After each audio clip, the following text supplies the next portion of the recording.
So I talked about the Epstein book last week, where the House committee subpoenaed the Epstein estate so they could release this book that allegedly contained the birthday letter from Donald Trump to Jeffrey Epstein for his 50th birthday. Trump said it wasn't real. He sued the Wall Street Journal, but now that we have the book and we can see the letter for ourselves, we know that it is real. And I talked about it a little bit, but I largely only focused on that birthday letter from Trump to Epstein. And if you guys want to check that out, I'll put the link to that video in the description of the video below. But I want to be more in depth with this video because there's a lot of crazy stuff in this book that it helps you get a better idea of the way that these people thought. Because one of the biggest things that a lot of people were concerned about when their favorite, political commentator or whatever, or scientist is shown to have known Epstein or to have hung out with Epstein or to have flown on his plane is whether or not they knew what he was doing. Because even if they didn't participate in any of Epstein's disgusting, depraved behavior, if they still knew about it, that's still really, really bad, and they should have said something.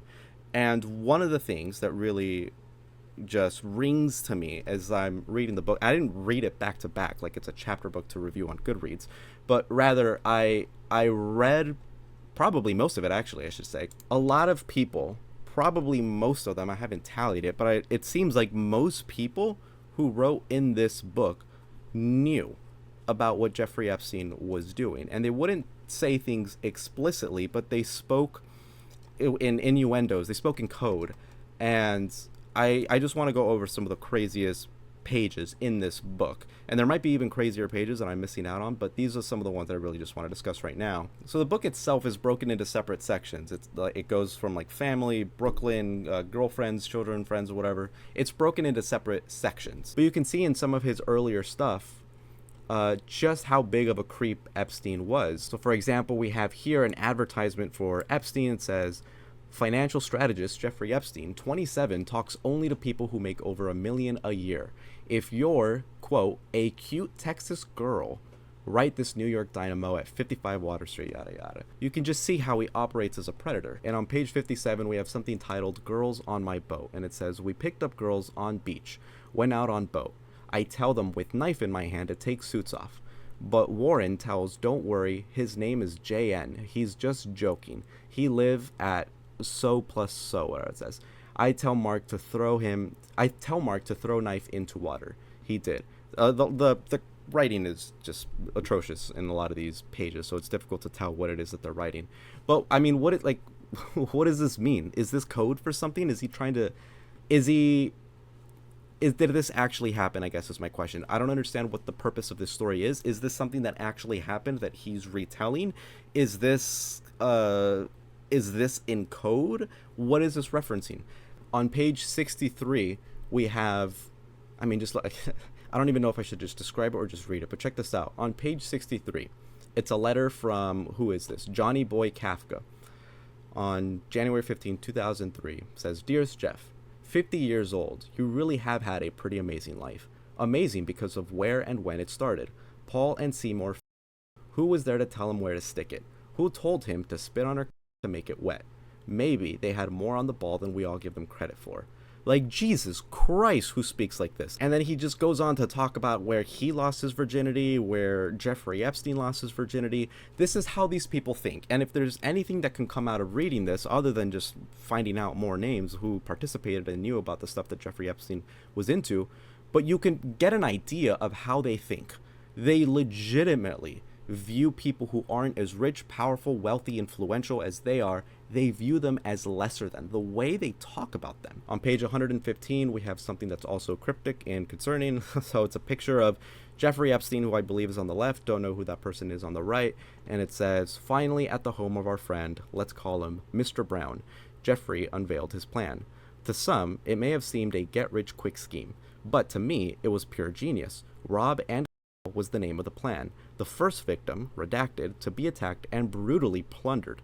Would she want more than that? On the boardwalk in Venice Beach, broad daylight, the dastardly thieves were never caught. So make of this stuff what you will, but Jesus Christ, what do you mean by that? Robin was the name of the plan? The first victim, redacted, to be attacked and brutally plundered. But would she want more than that? It's just absolutely, it's sick. It's sick. And it's clear that people knew something was up. They knew that that the type of stuff that he was into was stuff that you couldn't say out in the open. That's why it's in code. That's why they're not being explicit about it. Because if they were, they'd get in a lot of trouble. On page 147, you have this really weird one from someone named Nathan, and it says, Jeffrey, I have agonized long and hard about what to write for your birthday. One version was a highly philosophical take on personal perception. I'll spare you the tortured prose, but the gist was that the way we see the world depends on our experiences, how we parse things. You're one of the few people who has influenced how I parse and understand the world, and that version lauded you for it. But that seemed too heavy and pedantic, so out it went. And he wrote down two incorrectly. Another version was silly and salacious, since your approach to life has so much of each of these things. A few years ago, somebody at a party asked me, does Jeffrey Epstein manage your money? I replied no, but he advises me on lifestyle.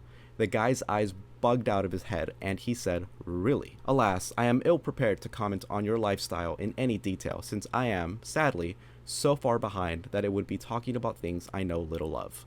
Yet another approach was to comment on our shared interests in science and exploration, but again, it seemed lacking. So, in the end, I have wound up with this silly excuse for a missive, neither profound nor funny, but I've included a few photos that I took on my recent trip to Africa. They seemed more appropriate than anything I could put in words. And check out the pictures that this funny man over here attached. It's just, yeah, I mean, it's the prey. Then we have another cryptic one here. It says, Dear Jeffrey, happy 50th from someone named Joel, I think. And, you know, the plane, I'm guessing the Lolita Express, the birthday cake, the balloons, it's his birthday, and then, you know, pictures of someone dancing, someone getting out of the pool or whatever, someone in a swimsuit, and then a mermaid. Whatever that means, you know, open to interpretation, I suppose. And then the next image, I'm not sure who drew this image, if it's like the same Joel person from up above, I don't know, but it shows a picture of Jeffrey Epstein in 1983 giving some balloons to some little girls, and then in 2003, Jeffrey Epstein getting a massage and just other stuff.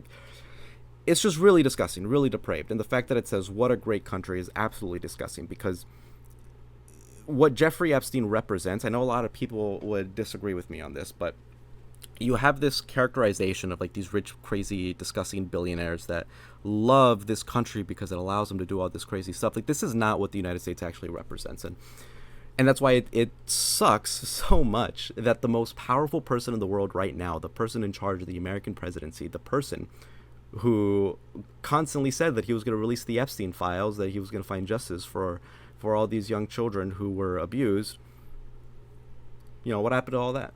It's just completely gone. Turns out he was actually really, really, really close friends with Jeffrey Epstein. Turns out that the DOJ informed him that he was in the Epstein files numerous times. It turns out that he's actually trying to hide the Epstein files as best as he possibly can in hopes that the public moves on from this.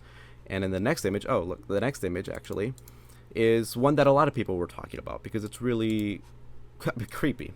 So it is a picture of Epstein and some other people holding up a check of $22,500 signed by Trump. So it's a check from Trump to Epstein, $22,500, and it says, Jeffrey showing early talents with money plus women, sells fully depreciated, and then I'm guessing the name of the woman, to Donald Trump for $22,500. Showed early people skills too. Even though I handled the deal, I didn't get any of the money or the girl. So this idea that Donald Trump didn't know Jeffrey Epstein very well, he didn't really hang out with him, and also the idea that he was an FBI informant, whatever that's supposed to mean, it's just not true. Jeffrey Epstein said that he was good friends with Donald Trump. Donald Trump said that he was good friends with Jeffrey Epstein. They were both in each other's orbit for a healthy amount of time, about 15 years, I believe. They knew what was going on. And when you couple this in with all of the other letters that are written in code, that are very cryptic, that are very, you know, have a lot of innuendos in them, you really have to bend over backwards to somehow justify what Trump is saying, what Trump is writing, what Trump is drawing, and say that that's somehow significantly different from everybody else in this book. Everybody else is a creep, but Donald Trump, you can kind of excuse that. I don't know how you can justify that position. Now, on page 165, you have the letter that Donald Trump claimed doesn't exist, and here it is. And what's interesting is that I didn't mention this in my previous video, but the physique that is drawn here is more likely to be the physique of someone on the younger side, rather than someone who is, you know, Donald Trump's age at the time. It's creepy. It's creepy. And one of the things that I also noticed that I don't think a lot of people were talking about, or maybe they were and I just wasn't paying as close attention as I should have, but this book, Everyone who's writing to Epstein is glazing Epstein nonstop. It's actually crazy. It's Donald Trump levels of glazing, where they're just saying, you're so smart, you're so brilliant, you're a genius, you know how to have fun, you're so funny, you're the most amazing. It's crazy, the glazing that exists in this book. It's almost as if they needed to be on his good side. They can't let Epstein think that they might be an adversary. Like here we have on page 221, Jeffrey, you are one in a billion. Everybody admires you so. Funny, gorgeous, intellectual, and kind you are. Fabulous through and through. Ranch, Island, Paris, Palm Beach, New York. Everywhere you go. You have got it all, and we love you so. It's just crazy levels of glazing. And then on page 226, we have this, I don't know who this person is, but we have this story. So this is what this person is writing. He said, before Jeffrey, I was a 22-year-old divorcee working as a hostess in a hotel restaurant. After Jeffrey, I now live in New York City, have traveled to Paris, London, Milan, Copenhagen, Tokyo, Hong Kong, Stockholm, China, Singapore, Brunei, Bangkok, Bali, Ghana, Nigeria, blah, blah, blah, blah. I have met Prince Andrew, President Clinton, Sultan of Brunei, Donald Trump, Antonio Verglas, Naomi Campbell, Stephanie Seymour, Peter Brandt, Kevin Spacey, Chris Tucker, Diana Ross, Michael Jackson, brilliant scientists, lawyers, and businessmen. I have flown on the Concorde, gone skydiving, taken a flying lesson, been scuba diving, parasailing. It's just, and then it ends off with a picture of Jeffrey Epstein with his hand down her pants. And so it's really creepy. It's really creepy. It's really gross. And I think the reason why we need to continue to talk about this is because it's very clear. We need to keep talking about Epstein.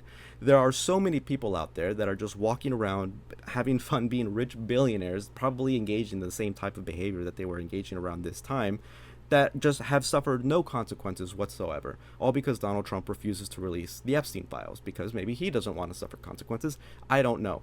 But it's clear from this book that a lot of the people, if not all of the people that associated with Epstein, knew in one way or another the type of behavior that he engaged in, the type of stuff that he would do. And yeah, I guess we'll see if there's any more developments in the future regarding this story. I hope there are, but yeah, we'll see.